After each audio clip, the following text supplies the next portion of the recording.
राजस्थान के उप मुख्यमंत्री और पर्यटन मंत्री दिया कुमारी ने गोवा की राजधानी पणजी में पश्चिमी और मध्य राज्यों के केंद्र शासित प्रदेशों के पर्यटन मंत्रियों की बैठक में हिस्सा लिया।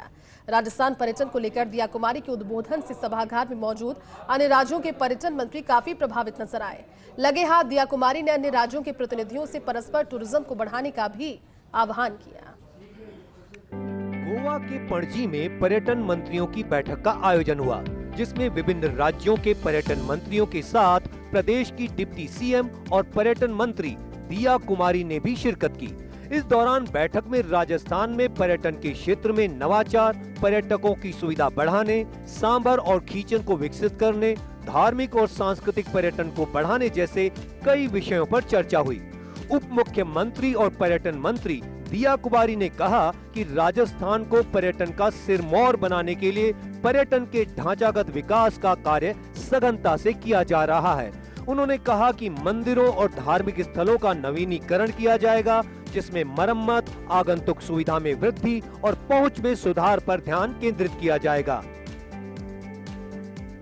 दिया कुमारी ने कहा कि राजस्थान और पर्यटन एक दूसरे के पर्याय हैं। जीवन, संस्कृति, विरासत, कला, शिल्प, विविध भूभाग, किले, महल, रेगिस्तान, पहाड़ियां, बाग पार्क, अभ्यारण्य सब कुछ राजस्थान की विशेषता है। राजस्थान 9 यूनेस्को विश्व धरोहर स्थलों का घर है।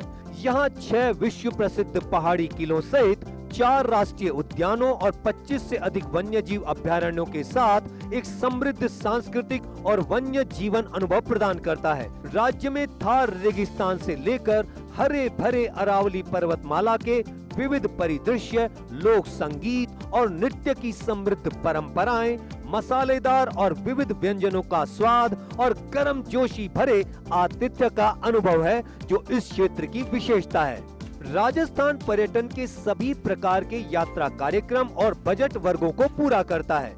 राजस्थान विजन 2047 विकसित राजस्थान के लक्ष्य के साथ अब हम राज्य को एक प्रमुख वैश्विक गंतव्य में बदलना चाहते हैं। हम अंतर्राष्ट्रीय आयोजनों को बढ़ावा देने के लिए विश्व स्तरीय बुनियादी ढांचे और सुविधाओं का विकास कर रहे हैं। इस साल के बजट में हमने राजस्थान पर्यटन अवसंरचना और क्षमता निर्माण कोष बनाया है और हमारा लक्ष्य पर्यटन अवसंरचना, आधुनिक सुविधाओं, पर्यटन सूचना केंद्रों और आतिथ्य प्रशिक्षण कार्यक्रमों को उन्नत करने में 5,000 करोड़ रुपए से अधिक का निवेश करना है। मंदिरों, बावड़ियों और संग्रहालयों सहित विरासत स्थलों के संरक्षण और नवीनीकरण के साथ साथ विरासत पर्यटन, धार्मिक पर्यटन, ग्रामीण पर्यावरण और साहसिक पर्यटन पर हमारा विशेष ध्यान है। उप मुख्यमंत्री ने कहा कि इको पर्यटन को बढ़ावा देने के लिए योजना सांभर झील और खींचन संरक्षण रिजर्व जैसे प्रमुख प्राकृतिक स्थलों पर केंद्रित है। भारत की सबसे बड़ी अंतर्देशीय नमक झील और एक जैव विविधता हॉटस्पॉट जो अपनी जीवंत राजहंस आबादी और विरासत मंदिरों के लिए प्रसिद्ध है। हम इस क्षेत्र को एक लग्जरी पर्यावरण अनुकूल टेंट सिटी, उन्नत आगंतुक सुविधाओं और बेहतर सड़क पहुंच के साथ एक प्रमुख पर्यटन स्थल के रूप में विकसित करने की योजना बना रहे हैं। उन्होंने कहा कि पर्यावरण के प्रति जागरूक पर्यटकों को आकर्षित करने के लिए पर्यावरण संरक्षण के साथ पर्यटन विकास को संतुलित करते हुए पर्यावरण अनुकूल बुनियादी ढांचे का विकास करना है। पणजी में केंद्रीय पर्यटन और संस्कृति मंत्री गजेंद्र सिंह शेखावत की अध्यक्षता में हुई पश्चिम क्षेत्र और मध्य क्षेत्र के राज्यों के पर्यटन मंत्रियों की बैठक में प्रदेश की उप मुख्यमंत्री और पर्यटन मंत्री दिया कुमारी ने अपने विजन से काफी छाप छोड़ी।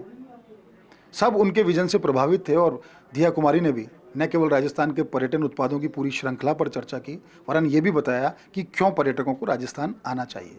आधारभूत सुविधाओं का विकास, पर्यटन सुविधाओं का विकास और एक इस तरह का वातावरण और सुरक्षित वातावरण उनको दिया जा रहा है, जिससे पर्यटकों की संख्या राजस्थान में लगातार बढ़ रही है।